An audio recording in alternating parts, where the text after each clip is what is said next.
कर्मों में पवित्रता कैसे आती है? भगवान कहते हैं कि मेरे द्वारा गुणों और कर्मों के विभाग पूर्व चारों वर्णों की रचना की गई है।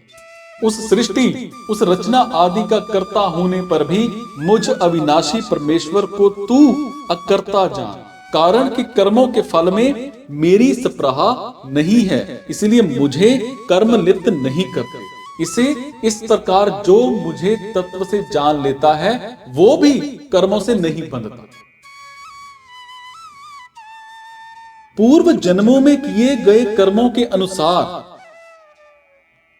सत्व, रज और तम, इन तीनों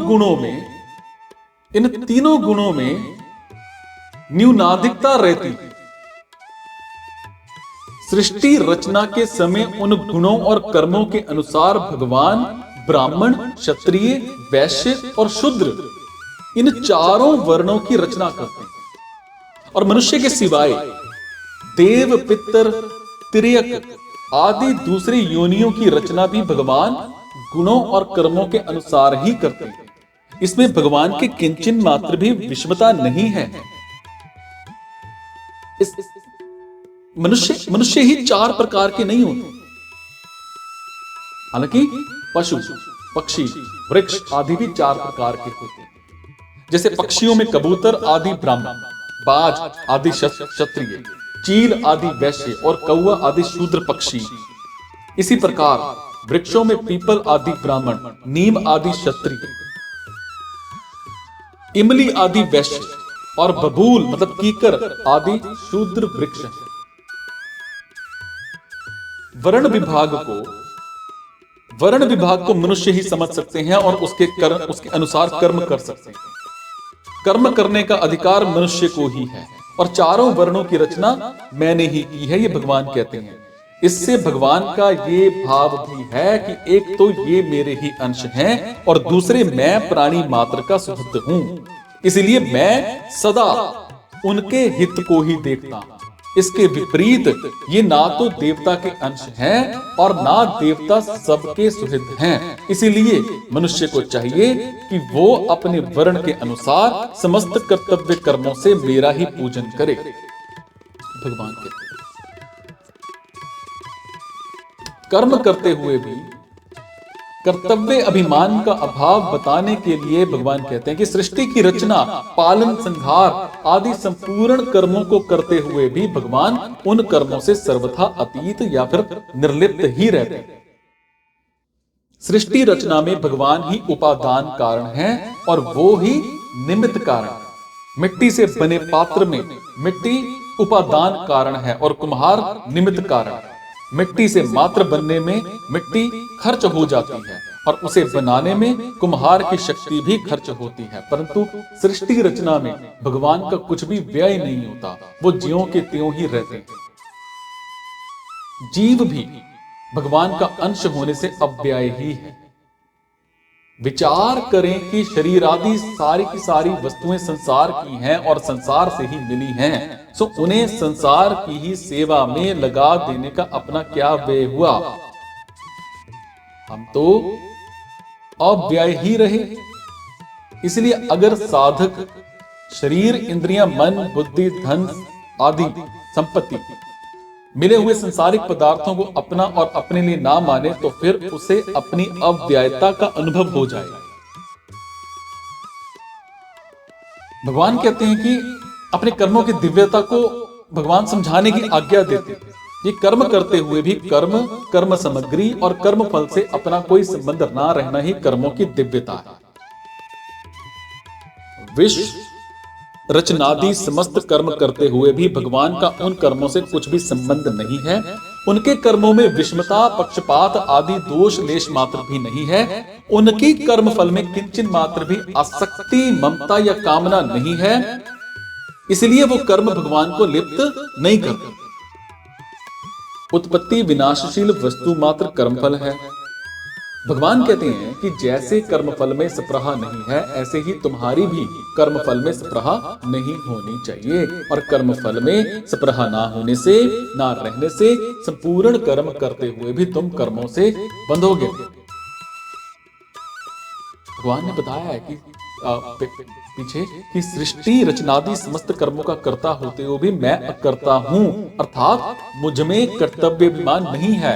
और भगवान ये भी बताते हैं कि कर्म फल में मेरी सप्राह नहीं है, अर्थात मुझ में भोक्त अभिमान भी नहीं है। सो साधक को भी इन दोषों से रहित होना चाहिए।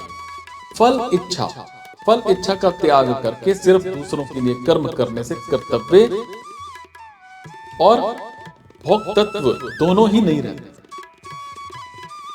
कर्तव्य और भोक्तृत्व ही संसार है। सो इनके ना रहने से मुक्ति खुद सिद्ध ही, स्वतः सिद्ध ही। मनुष्य में जब कामनाएं पैदा होती हैं तब उसकी दृष्टि, उसकी नजर उत्पत्ति विनाशशील पदार्थों पर रहती है। उत्पत्ति विनाशशील अनित्य पदार्थों पर दृष्टि रहने से वो नित्य भगवान को तत्व से नहीं जान सकता। पर कामनाओं के मिटने से जब अंतःकरण शुद्ध हो जाता है तब भगवान की ओर खुद दृष्टि जाती है।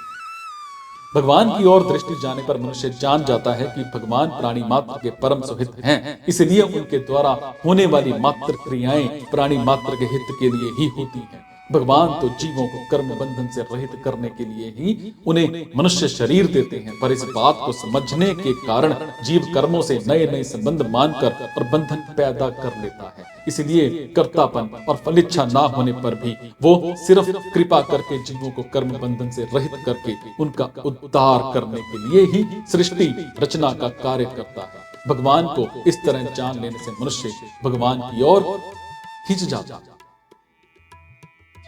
भगवान के कर्म तो दिव्य हैं, संत महात्माओं के कर्म भी दिव्य हो जाते हैं। वास्तव में संत महात्मा ही नहीं, मनुष्य मात्र अपने कर्मों को दिव्य बना सकता है।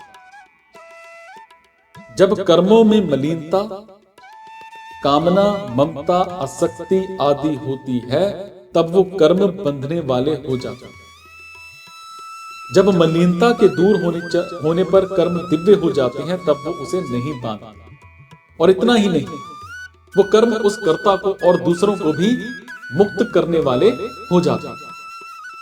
अपने कर्मों को दिव्य बनाने का सरल उपाय है कि संसार से मिली हुई वस्तुओं को अपनी और अपने लिए ना मानकर संसार और संसार के लिए मानते हुए संसार की सेवा में लगा दें। विचार करना चाहिए कि हमारे पास शरीर आदि जितनी भी ब्रह्म वस्तुएं हैं उन सबको हम साथ लाए नहीं, और जाएंगे तब साथ ले जा सकते नहीं।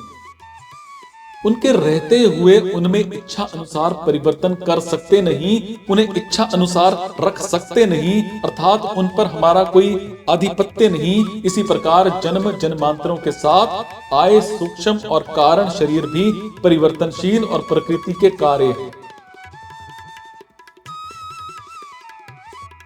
ये सब प्रकृति के कार्य। उससे क्या हो?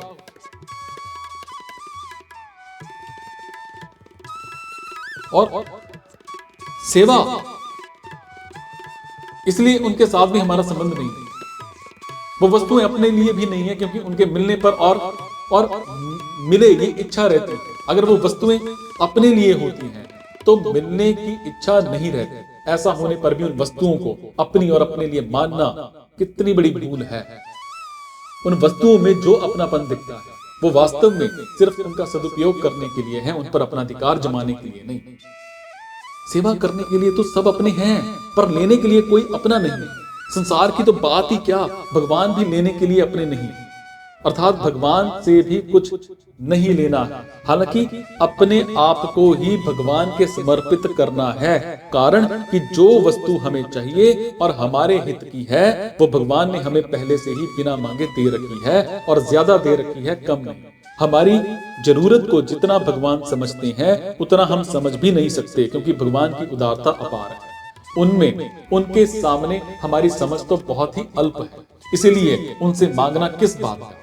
जो कुछ हमें मिला है उसी का हमें सदुपयोग करना है, जो कुछ हमें मिला है उसी का हमें सदुपयोग करना है, और वस्तुओं को अपनी और अपने लिए ना मानकर निष्काम भाव पूर्वक दूसरों के हित में लगा देना ही वस्तुओं का सदुपयोग है। इससे कर्मों और पदार्थों से संबंध विच्छेद हो जाता है और महान आनंद स्वरूप परमात्मा का अनुभव हो जाता है। जैसे सृष्टि रचना आदि करने पर भी भगवान का अकर्तापन सुरक्षित मतलब ज्यों का त्यों रहता है, ऐसे ही जीव का भी स्वरूप से अकर्तापन खुद सुरक्षित रहता है, परंतु वो मूर्ता पूर्वक अपने में कर्तापन स्वीकार कर लेता है। कर्म, क्रिया, लीला तीनों एक दिखते हुए भी वास्तव में सर्वथा भिन्न हैं। जो क्रिया कर्तव्य अभिमान पूर्वक की जाए और अनुकूल प्रतिकूल फल देने वाली हो, वो क्रिया कर्म कहलाती है। जो कर्तव्य अभिमान ना की जाए और जो फल देने वाली भी ना हो, वो क्रिया होती है। जैसे श्वासों का आना जाना, आंख का खुलना और बंद होना, नाड़ियों का चलना, हृदय का धड़कना, जो क्रिया कर्तव्य अभिमान और फल इच्छा से रहित तो होती है, साथ साथ दिव्य और दुनिया मात्र का हित करने वाली भी होती है, वो लीला होती है। संसारिक लोगों के द्वारा कर्म होता है, मुक्त पुरुषों के द्वारा क्रिया होती है और भगवान के द्वारा लीला होती है।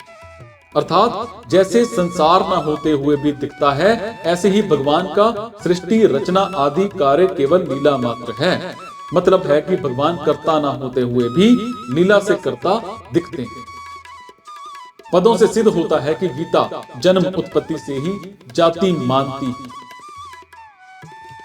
जो मनुष्य जिस वर्ण में जिस जाति के माता पिता से पैदा हुआ है, उसी से उसकी जाति मानी जाती है।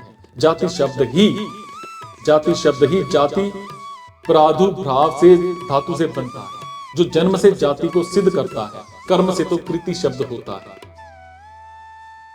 हाँ, जाति की पूर्ण रक्षा उसके अनुसार कर्तव्य कर्म करने से ही होती है।